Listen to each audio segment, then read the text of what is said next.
Good morning, everybody, and welcome to our Economic Outlook and Business Appreciation. Normally we get to do this in person, and we're sorry that we can't do that this year, but with everything going on, we were able to bring this to you virtually. We really appreciate our three localities, Stanton, Waynesboro, and Augusta County, for working with us to do this virtually. I think you're going to have a great presentation today. We've been kind of joking about calling it economic. We have no idea instead of economic outlook, just with the way things have been going this year. But they have done a phenomenal job this year. We've gotten to work really closely with Greg and Billy and Rebecca all year on things that are going on and helping our business community.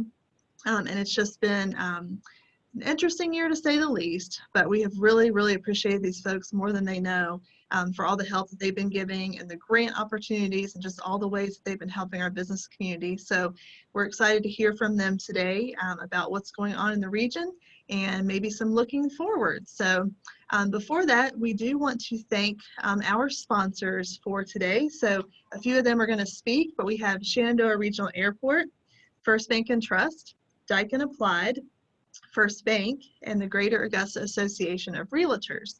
So I believe Greg Campbell is on with us this morning. Greg, if you'd like to take a couple minutes to talk about what's going on at the airport. And everyone, you will have to unmute yourselves. Got it. Thanks, Courtney, and good morning, everyone.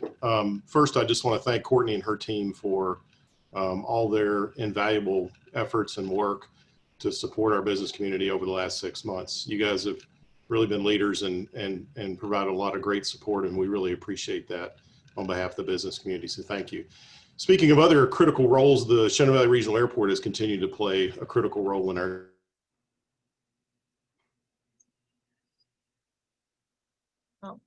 Greg, you're muted.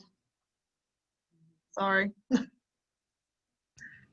think it muted you when people were coming in. That's okay. The airport has continued to provide an invaluable service to the community as well, in that we've been here 24/7 to support the needs of the business community as they've needed to move critical personnel and equipment in and out of the valley to support our manufacturing, our logistics and transportation companies, healthcare. The airport's been here to provide that, and we're glad that we've been able to do that. Over the last 6 months, the Shenandoah Valley Regional Airport has embarked on some new initiatives, one of which is our SHD Cares program. I think SHD has always been known for providing an exceptional passenger experience, including the cleanliness of the facilities, but we've certainly taken all that to a new level with our SHD Cares program. If you hadn't had a chance to check that out, I would encourage you to do so. We've taken new measures to further increase the safety for our passengers passing through. And this is complemented by the measures that our partner at United Airlines is taking as well. The extraordinary efforts they're taking to make sure that everything is clean and safe. One thing that's not changed in the last 6 months is our connectivity and the service provided by our partners at United and SkyWest. We still have good, reliable jet service to 2 of United's hubs. A lot of communities have not been so fortunate over the last 6 months, but we have maintained that service. We have the United Jet service to Chicago O'Hare, which is United's largest hub, and Washington Dulles. Both of those have continued throughout the last 6 months. So our message to you today is clear. First of all, to the Chamber, thank you for letting us sponsor this and partner with you on this and with all your work and all that you do for the community. And the second message from us is, when you're ready to travel and get back out there again, SHD is going to be ready. We're ready for you. And the service is still here and still well connected. So thank you all for giving me just a couple of minutes. I look forward to hearing from our partners in the 3 localities. Thanks.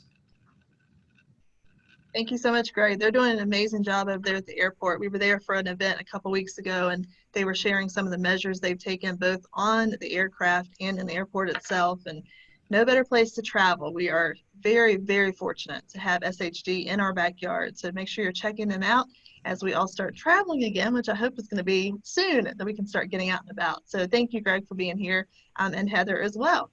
Next, Leonard Pittman with First Bank and Trust. Good morning. How are you? Good morning. Thank you for having us. I would just simply echo, the comments that Greg mentioned regarding the Chamber and our appreciation for what you're doing.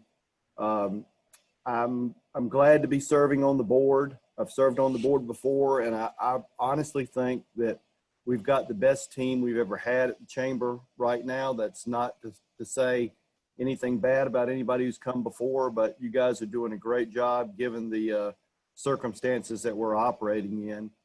As far as the bank goes, we're continuing to do well. We're growing. We have a new office we've recently opened in Woodstock.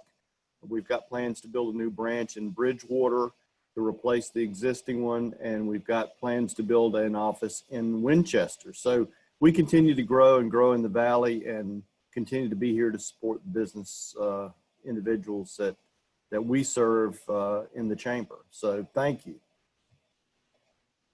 Thank you, Leonard. Thanks to First Bank and Trust for being another sponsor today. The banks have definitely been through it this year. It's been interesting the way they have pivoted to serve their customers. And I know Leonard and his team over there have done a great job. So thank you for being here. And our last sponsor to speak this morning, Mark Jernell with Daikin Applied. Hey, good morning, Courtney and everyone. Thanks for being here. It's a beautiful day here in Augusta County. Yeah, my name is Mark Jernell, and I am a strategic sourcing manager with the supply chain team for Daikin Applied Americas here in Verona. Our facility has been a part of the Augusta County community for over 50 years. If you do not know what Daikin does, we simply manufacture chillers, air and water cooled chillers for commercial applications in the HVAC industry. Unlike like any other businesses that are out there, the pandemic has affected our business, as many of our supply chains were located overseas in China and Italy. But through some mitigation strategies and finding some new suppliers in the U.S. and other low-cost regions, we've been able to adjust our forecast minimally to our FY19 levels, which were actually flat. So we feel like we've done a good job as a company in mitigating all the issues with COVID-19, and we're really looking forward to a strong finish to our fiscal year, which will end at the end of March. But overall, as a company, Daikin is the largest HVAC manufacturer in the world, and all of our subsidiaries as well are holding their own. So we are really excited about the rest of the year. Thanks to Courtney and Kim and Shasta, the whole team at the chamber. You guys are doing such a tremendous job, and we are happy to be a part of what the chamber is doing. Thank you, Mark, and thank you to the support from Daikin. You guys are a great partner. I always get excited when we're traveling down the interstate and see Daikin chillers on the back of tractor trailers. It's always kind of fun seeing them leaving Augusta County, heading to other areas. Absolutely. There's a nice sticker on the side of those trucks that say "Made in Virginia." Yes. So your branding is on point. Absolutely. Awesome. All right. Well, I'm going to turn it over now to our wonderful partner at the Waynesboro Economic Development Office, Greg Hitchen, who's the director over there. He and his team have put together this presentation. We also want to thank Nick Groh with the Augusta County Economic Development for putting the presentation together and driving it today. So I'm going to turn it over to these guys and let them take it away. Thanks, y'all, for being here. Thanks, Courtney, and thanks to the chamber staff for, again, putting this together. Good morning to everyone. As Courtney mentioned, we had hoped to be in person right about now, finishing up a great breakfast at one of our hotel or conference center partners, and really taking a moment to express our appreciation to small business, to businesses in general. Business is the lifeblood of our community. And we really appreciate what you do on a daily basis, and in particular these last 6 months with the fortitude and creativity that you all have demonstrated in keeping business alive and helping all of us do our jobs. As you know, we normally do this in June, and this year we had the chamber asked us to maybe switch it to March or April, I forget now. So we had prepared a great, fun, fantastic, interactive presentation for you to do live, but you're going to have to wait till next year to see that one. So we've put together some different ones, and we're going to take a really look at the last 6 months. If you've been to any of our presentations in the past, you've probably heard us say that economic development is a team sport. And Nick, you can go ahead and move to the next slide. That is true every day, but has certainly been true as we've banded together as a community to try to move us forward. We're going to talk more about the role that each of these partners played as a group as we go through the presentation. But I just want to acknowledge everyone on this screen for a role that they played to making us help us relief and recover. And we're going to talk about more about outlook today, more than about the relief and recovery and resilience of our community as we move forward. So Nick, go ahead if you would.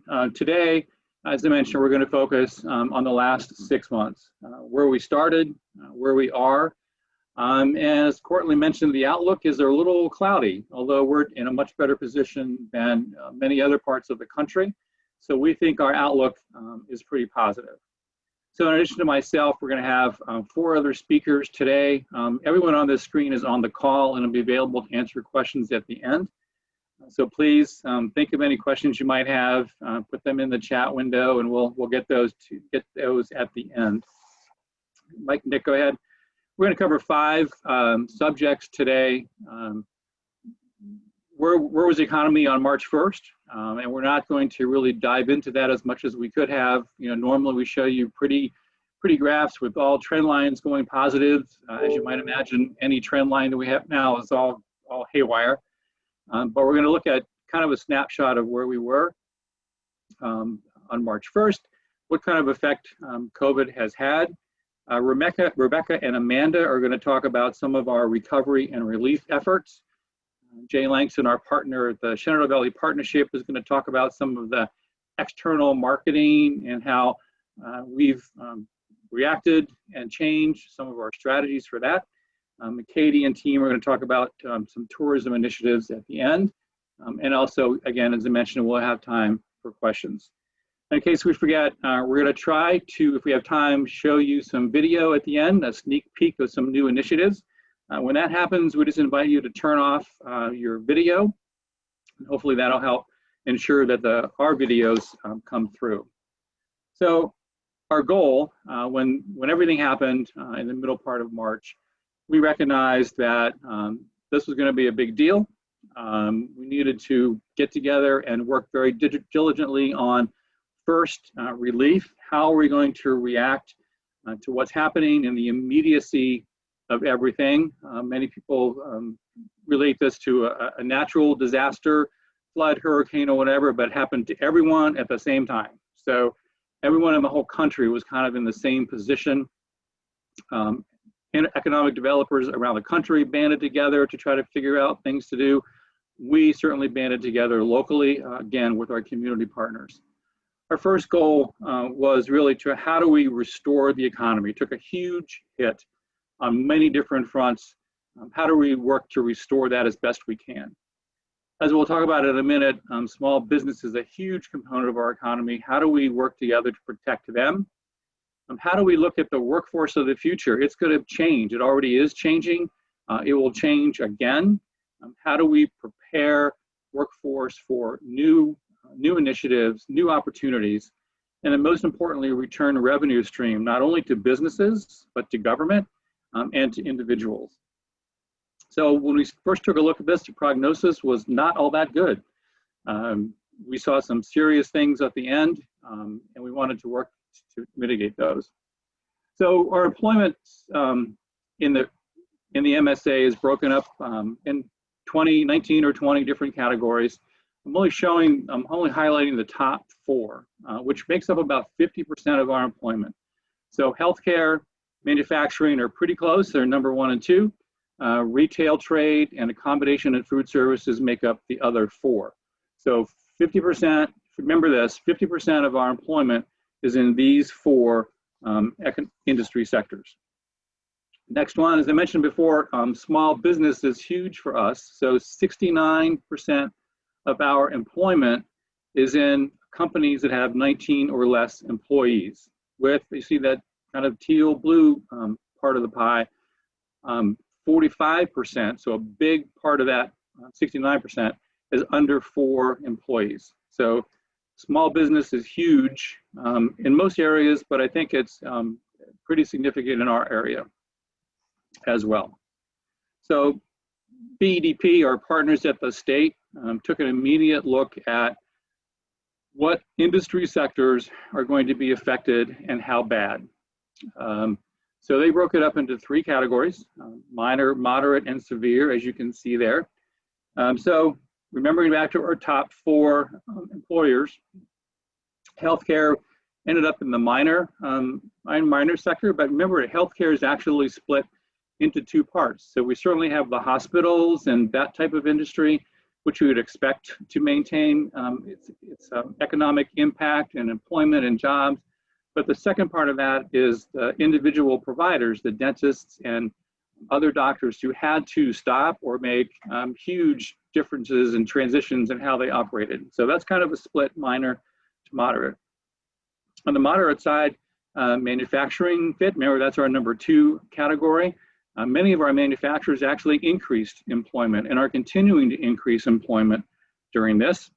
And then the severe side, remember our last 2. So hospitality and retail are in the severely at risk employment base, as well as small business. So if you look at this chart, Nick, go to the next one if you will. So we took that chart and put it into a pie chart. So well over half of our employment base was in the moderate to severe categories of risk of loss of employment. And Nick, you may have noticed a lot of this material is coming from Jobs EQ, which is a product of Shimura Economics out of Richmond. So they looked at all the MSAs across the United States and developed this vulnerability index. So if you think about high tourist areas, Atlantic City, Hawaii, Las Vegas, they're at the far end of the scale. They're severely impacted by this because of the hospitality influence. You look at the left side of the scale, 3 places that you may not even heard of before because they don't have a tourism influence. They're at the other part of the scale, with the US average being 100. So we were about 96 or so, so we were just below average. So their forecast of us was that we would certainly be hurt and have a significant impact to our employment base, but it would not be as severe as over half of the country. So a couple facts just to bring that point home. More than a quarter of all leisure and hospitality workers remain unemployed. Half of the hospitality sector jobs didn't work at all for the most part, March and April. So half of 17 million jobs. $505 billion in losses for the travel industry, for $81 billion lost in federal, state, and local taxes by the end of 2020. So a severe impact to government and how we provide services to our community. And I know we've talked about this before on probably every Outlook breakfast that we've had, is how significant the tourism industry is to our area. And almost half of that spending we expect to be lost by the end of 2020. And finally, what does the employment outlook look like? So how to read this chart? Again, this is from Shimura. The blue line was new jobs expected to be created in those 4 top areas. So it was all positive. We were all looking at great employment growth, new jobs in each of those areas. Their forecast to the effect of COVID, and these aren't necessarily today, but this is over time, is the green line. So you can see a drop in expected employment, new employment in each of those 4 areas, but a significant drop and loss in the accommodation and food services. So that particular part of our economy will be the longest to come back, and will probably not come back the way it was before COVID. So we still have a long way to go. We think that the prognosis is good for us. We hear statistics from other parts of the state and country where 25 to 50% of the restaurants are closed, that type of thing. We're not there. So we feel pretty good about as we come out of this, and looking forward now to Rebecca and Amanda talking about some of the relief and recovery efforts that the community partners and our local governments took on to help us move forward. So Rebecca? Thank you, Greg. Hi, everyone. Happy to be here with you today. I'm Rebecca Castle, Economic Development Director for Augusta County. As we look to mitigate some of the impacts that Greg just discussed, our region has been really lucky to be the recipient of many grants that will assist businesses in Stanton, Augusta, and Waynesboro to boost their own efforts right now, but also plan for the future. This region has received over $560,000 in grant funds from various sources and through various organizations applying on the region's behalf. On this slide, we have broken the funds down by the category they'll be associated with the most. First, in strategy and planning, the Central Shenandoah Planning District Commission received $400,000 from the Economic Development Administration to update economic development plans to assist Shenandoah Valley communities in responding to the pandemic. The PDC plans to develop short and long-term recovery efforts to expand teleworking opportunities, restart the tourism industry, and support small businesses. Greg highlighted how important all of those are to this area. These efforts will ultimately result in a region-wide recovery and resiliency plan. For tourism efforts, our offices have received $70,000 for marketing our tourism businesses. You'll hear later in this presentation how GART, the Greater Augusta Regional Tourism, will be using the Go Virginia grant funds to market our entire SAW region. And lastly, in business development, through the Shenandoah Valley Partnership, as well as the Small Business Development Center, over $90,000 will be used to help businesses both improve and thrive as we move into this next phase of economic recovery. Next slide, please. Thank you. In this same spirit of helping the business community, our offices have been lucky enough to be able to provide business grants directly to small businesses in our respective localities. This has been made possible through CARES Act funding. While some of our grant programs are still ongoing, to date, $1.3 million has been made available to eligible Stanton, Augusta, and Waynesboro businesses.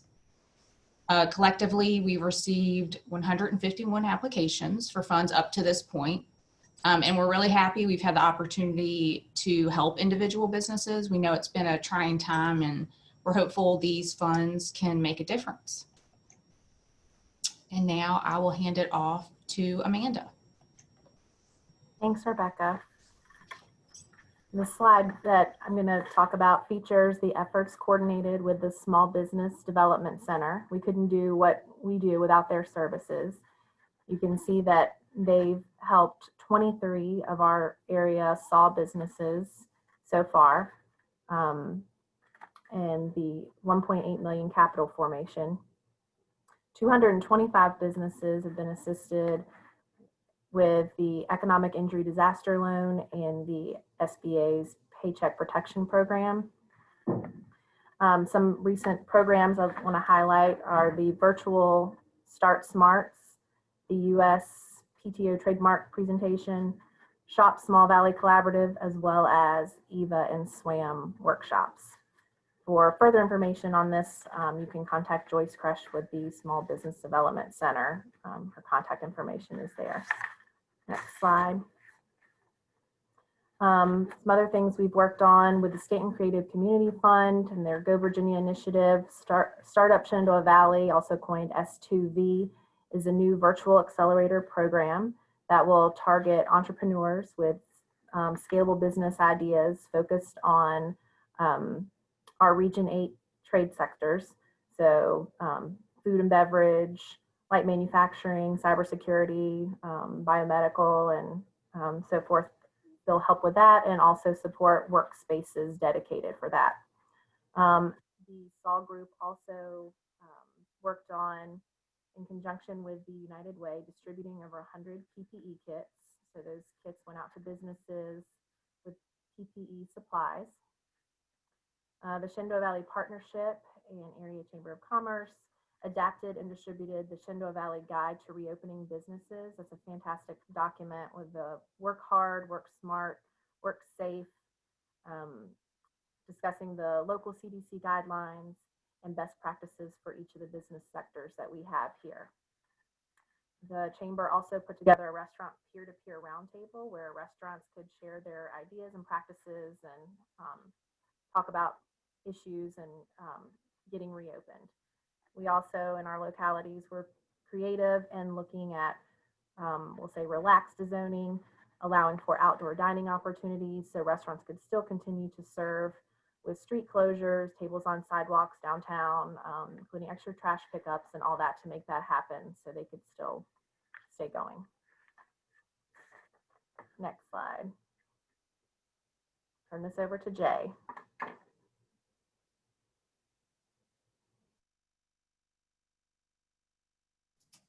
I didn't have the mouse right over the unmute button, but thanks, Amanda.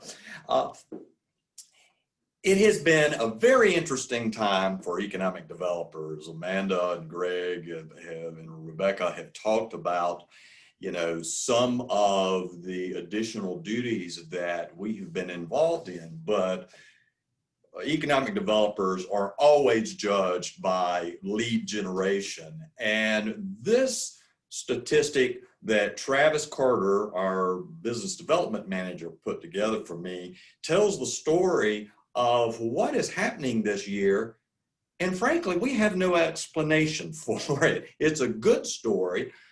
Our lead generation is actually up. We entered the calendar year with very strong momentum, projects that we have been working on.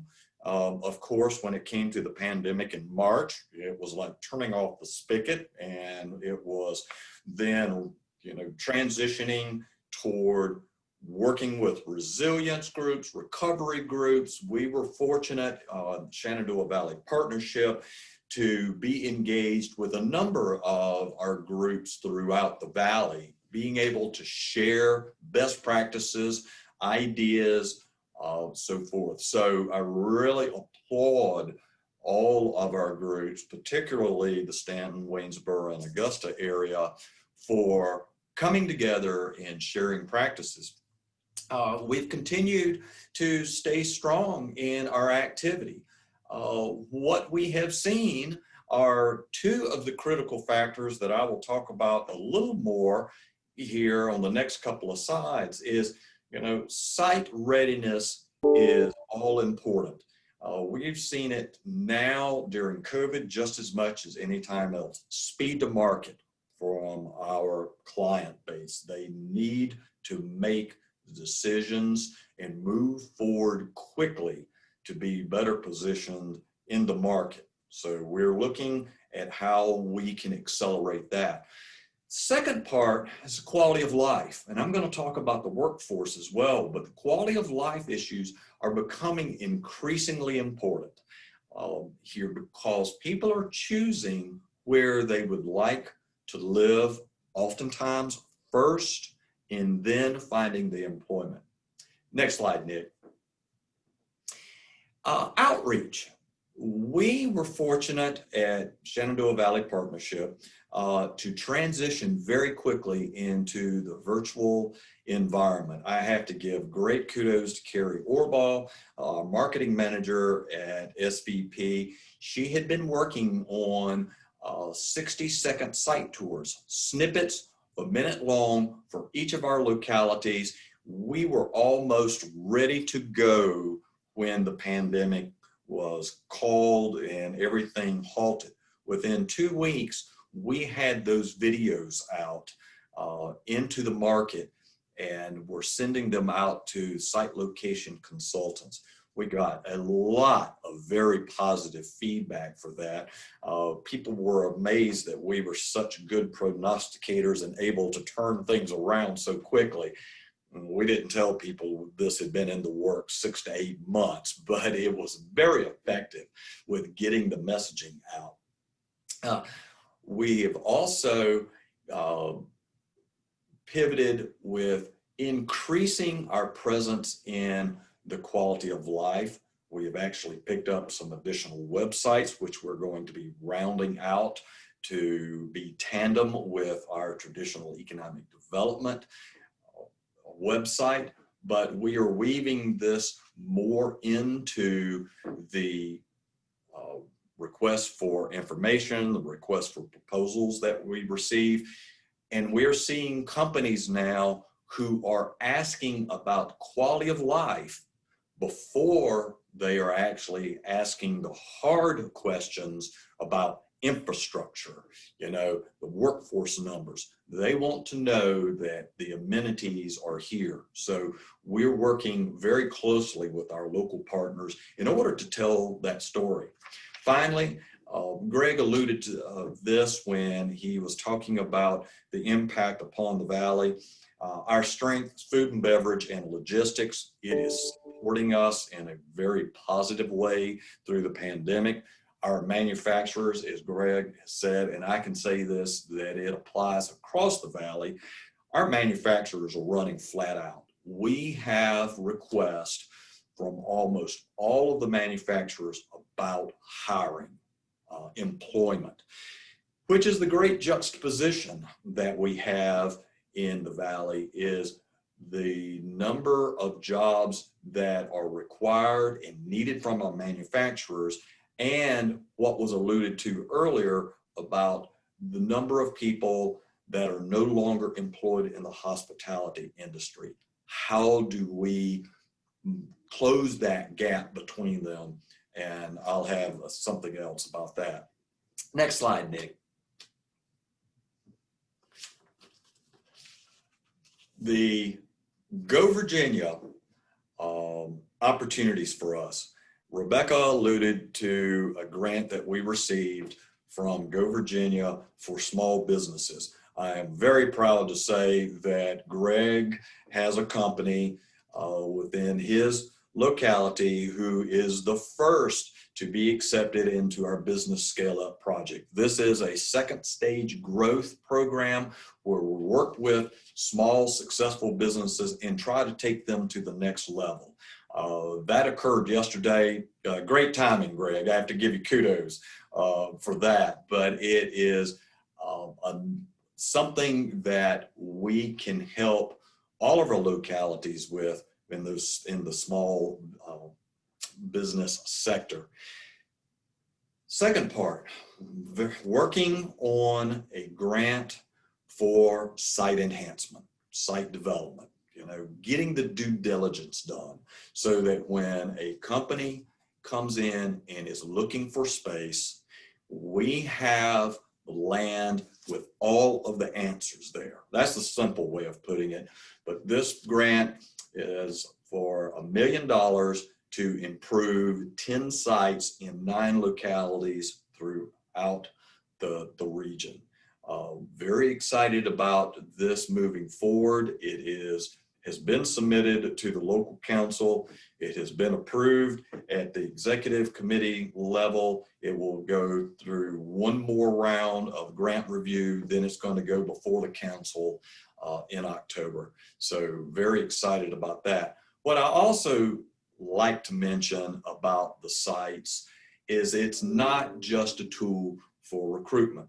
When we get anywhere between 65 to 80% of our growth from our existing industries, we want to make sure that we are accommodating the growth that they are experiencing and have a place for them to locate here. Finally, I will talk about the workforce component. I'm in the very early stages of adapting a model that we have with a partnership between James Madison University and Blue Ridge Community College that is being conducted with Merck and Company, pharmaceutical company, and expanding that to our other manufacturers in the Valley first that sector because it's easy to identify the specific needs that they have. Yes, we know that they need electricians. Yes, we know that they need maintenance people and mechatronics and different technicians, but each one of their requirements is slightly different. This model is adapting what they need, transferring that knowledge to the two institutions, and we are custom designing specific courses, whether it's a certification or whether it's just a specific course to serve them.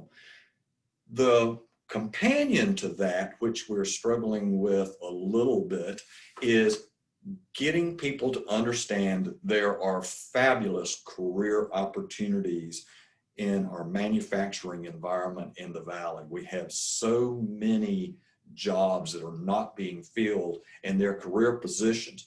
People can earn a great living wage by getting the skills necessary.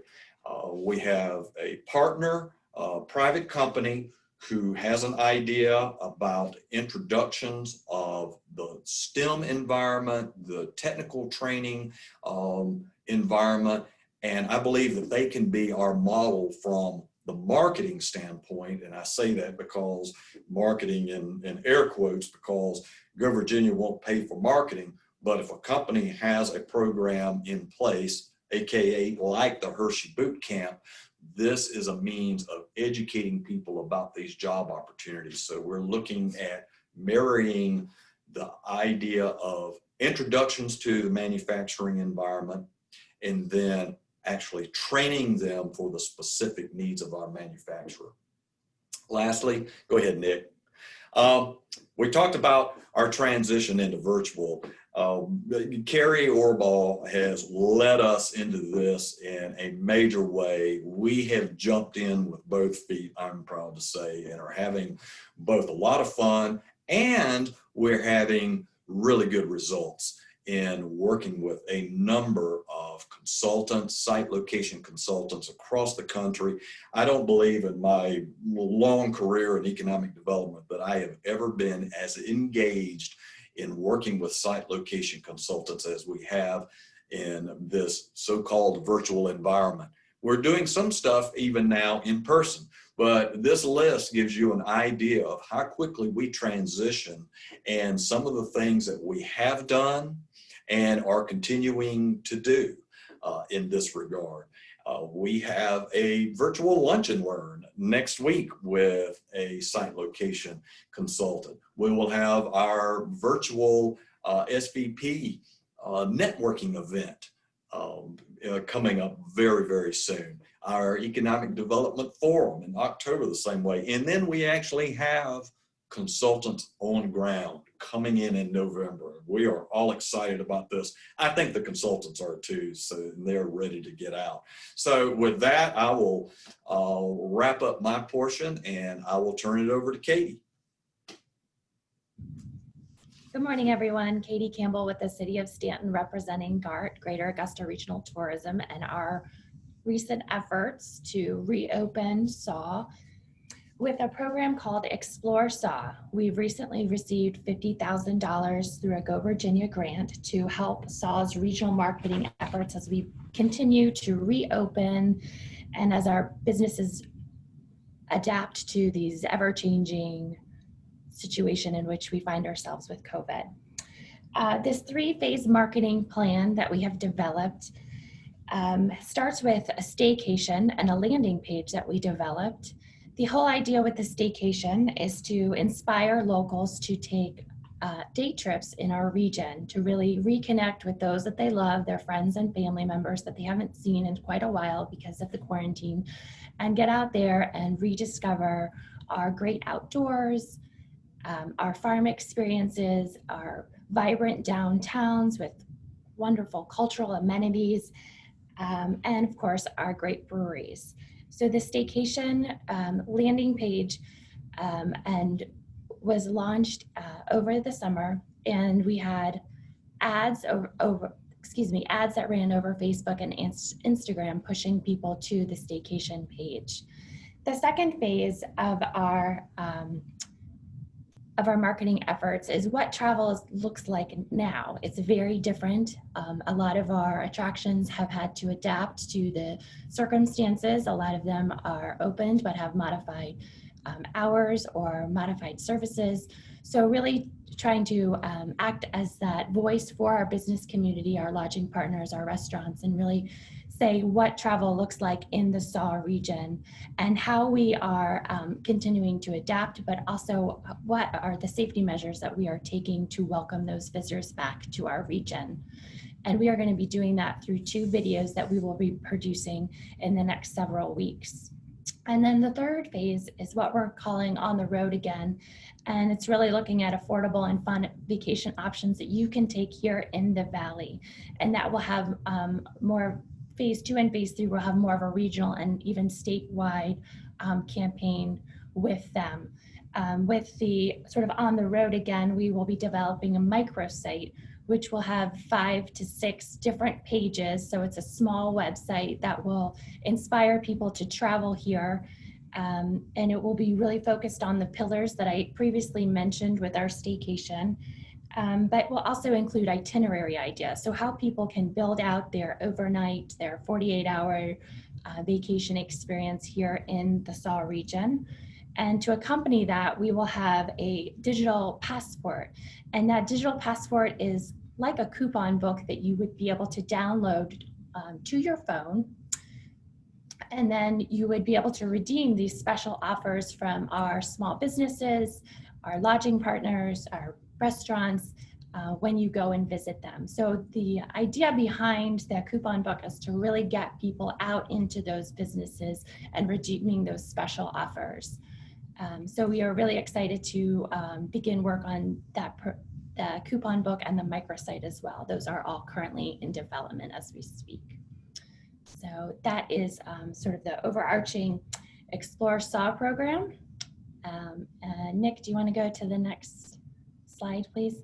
And then, of course, our ever popular Shenandoah Beer Works Trail, which launched in 2016 with just 12 breweries. We are excited to say that now we have 18 breweries. And we recently welcomed Rockingham County to the trail with 3 new breweries that are part of Rockingham, and they are Brew Ha Ha, Cave Hill Farm Brewery, and Elkton Brewery. So in addition to expanding the trail, we are entering the 4th year of our passport program. I hope you all have one of these at home or in your car. Since starting that program, we have had 4,849 redeemed passports, which equals almost 30,000 brewery visits. So through this small passport program, we are able to push that many people to our breweries. So we're very proud and excited. We will also be launching our 4th edition t-shirt in January of 2021. So we hope you will get out there on the trail because we have lots of 2020 t-shirts we need to get rid of. Because we have seen a dip, obviously, in brewery visits since COVID, but that is steadily starting to rise again, and we're really excited to see that. What we're most excited about is launching our newest campaign. It's called Trailblazers Welcome. We have created 4 zany and very fun over-the-top characters that we see out on our trail and in our breweries. We call them our millennials. They're our adventurous seeking great craft beer and authentic travel experiences. And then we have our empty nesters, as you will see on the right side of your screen. They are seeking relaxation and looking to one-up their college-age children with their craft beer knowledge. So with these characters, we have created a video series, a custom itineraries and landing pages, and some really fun ads. So at this point, I would like to ask you all to turn off your video so that we can show you our 2 videos. And I just want to let you know that this is a special sneak peek. No one has seen these quite yet, just you. Empty nest or not, you both deserve it. This is the Beerworks Trail. Grab that gear, kick the dust off that old traveler's bag, and put those fitness classes to use with breweries as nice as the view. You mean to tell me that all this time along this trail are over 15 different breweries? You bet your britches. The Beerworks Trail, where empty nesters fly free. Don't tell her I didn't know. Trailblazers, welcome. The Beerworks Trail. Now wake up, Trailblazers, and pack that gear. Grab that selfie, then put the phones away. It's time to enjoy nature's finest. What'd you see up there? Beer! On my leg! Lay on! The Beerworks Trail, where beer and nature collide. Trailblazers, welcome.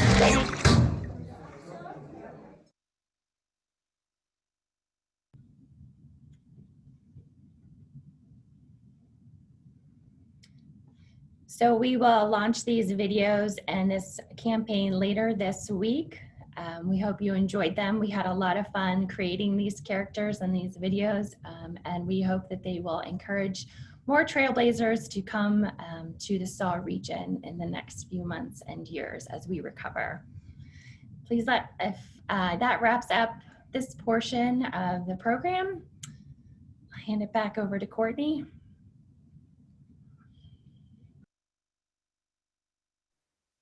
Awesome. Thank you so much. That was excellent. Those videos were perfection. I can't wait to see how those go over on TV and to draw people into the area. Those are great. Good job, team. All right. So does anyone have any questions? I was just scrolling through the chat here. I don't see any questions.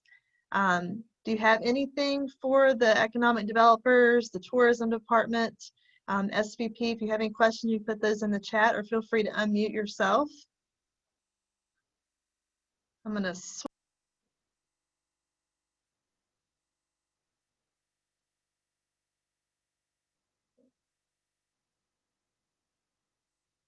all right, any questions? All right. Well, again, thank you so much to our sponsors, to Shenandoah Valley Regional Airport, First Bank and Trust Company, Daikin Applied, First Bank, and the Greater Augusta Association of Realtors. A big thank you to Stanton, Waynesboro, and Augusta County teams for all of your hard work. I hope you all have been able to see that even as things have been in some disarray this year, we have all been working really, really hard to keep our business community thriving in our community and people being able to still come and visit and shop local, support local, dine local, all the things. There's been a ton of creative out-of-the-box thinking, which has been a lot of fun to watch. And I know I speak for all of these folks to say that we are just so proud of our community. We're so proud of the businesses in our area and the way that they've been able to get creative and pivot and come up with new ideas and still serve their customers and still take care of their employees and their community and their families. It's been inspiring. It's been a tough year.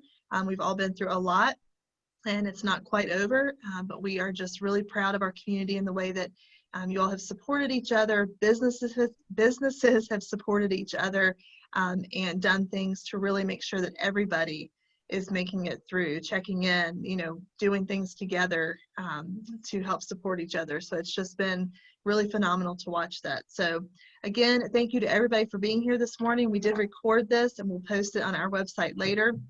So it'll be available to you if you want to go back and review the presentation or share it with anyone that wasn't able to attend.